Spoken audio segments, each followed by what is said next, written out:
Hi everyone, welcome to our YouTube segment NBA Sport. This is Women in Sport, and on our YouTube segment today, we host Coach Buteme Koyokoyo. I hope I pronounced it well. Yes, you did. Perfect. She is the head coach of the current Uganda Rugby Premiership champions, the Black Pearls. Coach, welcome to our show.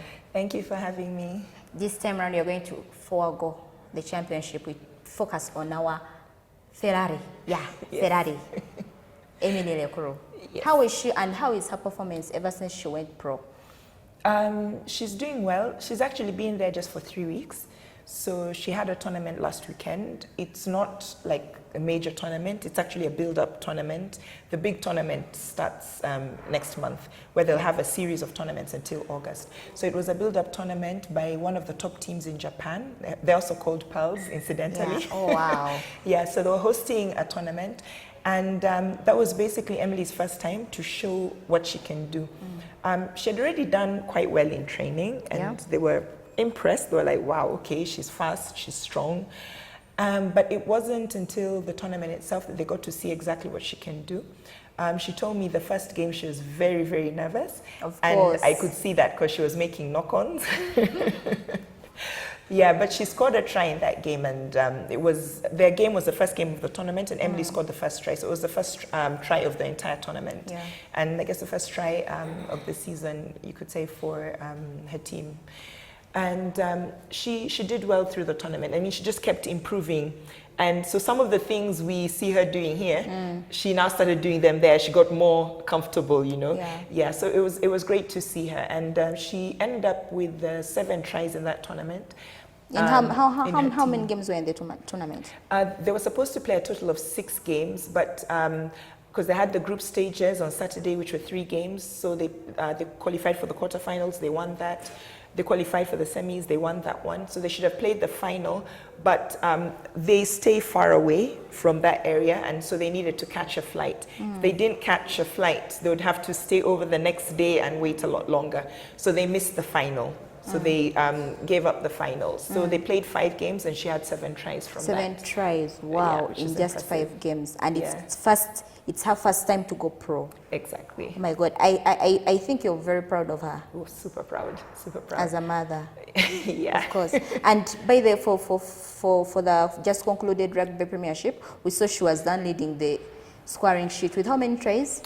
She had 46 tries. So and the next person had 19. Wow. Yes. And for the entire season, how many? Yeah. So basically, that was 46 tries for the season. For the season. Yeah. She played a total of 9 games, so 46 tries. If she had played the last few games, she definitely would have hit over 60 tries, possibly even 70. And I think she performed better than the men, if I'm not mistaken. Yeah, same as last season. Last season she had 69 tries, and it's a record. Men or women, it's a record. And I don't think anybody's beating it soon. Yeah. You can tell, like, how is she coping up with the environment? Because every time you leave Uganda, you go out somewhere to play pro or to play with a certain team. It's kind of not comfortable. Yeah. First time. There is racism. There are all those kind of sorts. How is she faring? Yeah, one of the things is she had started learning Japanese before she left. Though her Japanese is still terrible. She can't even put together a sentence. But she had started trying to get her mind into it. And the good thing is it's very easy to make friends with Emily. So her teammates like her. And so they're making work easy for her. So what happens is Emily teaches them English and they teach her Japanese. Yeah, because exchange, barter trade. It's kind of that sort of thing. Some can speak English, some not so well, others it's mostly Japanese. So there's that. And then also she has her friends back home who keep checking in on her. Leona is like her best friend, and so they talk like, I think, every night. Yeah, so I avoid checking in on her too much so that she can grow on her own and develop her own support networks. But I'm happy that she calls her friends and her friends call her. That's the beauty of WhatsApp. So as long as they have data, they're able to communicate. And Japan is, it seems to be a nice country from what she says. she likes the food, and they've got really good food. It's not over processed, so it tastes quite a bit like the food here. And the environment is very conducive for her. And there's at the moment, there's one other foreigner, a player from New Zealand, but then there are two others who will soon join her. So, but she's the only one from Uganda and probably the only one from Africa. Yeah. So, but she's loving it, and I think that's what's important. She loves it there a lot. Yeah. At the end of the day, she has prayers from the mom, prayers from the friends, and us the fans as well. But it's something which she's wanted for a long time. I'm not sure which show it was exactly on NBS, where she was asked about her goals for the future, like where she sees herself in the future. And she said that one day she sees herself playing professionally outside of Uganda. And at the end of the day, if you put in the belief, things happen. Yes, and the hard work. Yeah. She works hard. I mean, there's some gym sessions I'd put her through.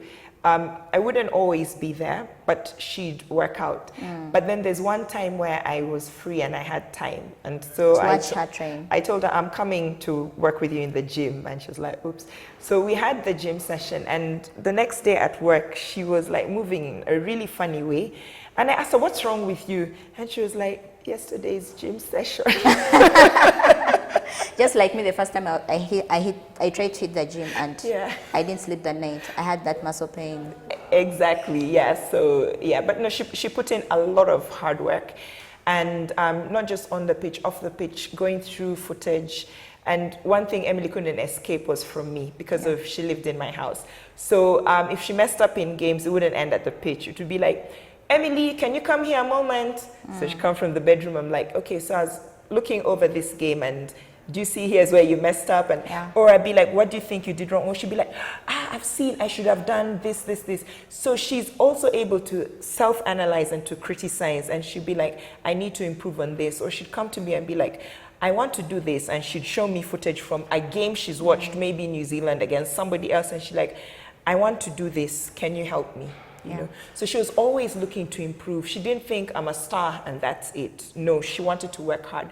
She could go to King's Park and then ask one of the boys, how do you do this? Can you help me, you know? So she would be willing to talk to the Pirates guys to help her. So that's the kind of person she was, always looking to improve. Thank you very much, Coach. And I know Emily must be very proud of you.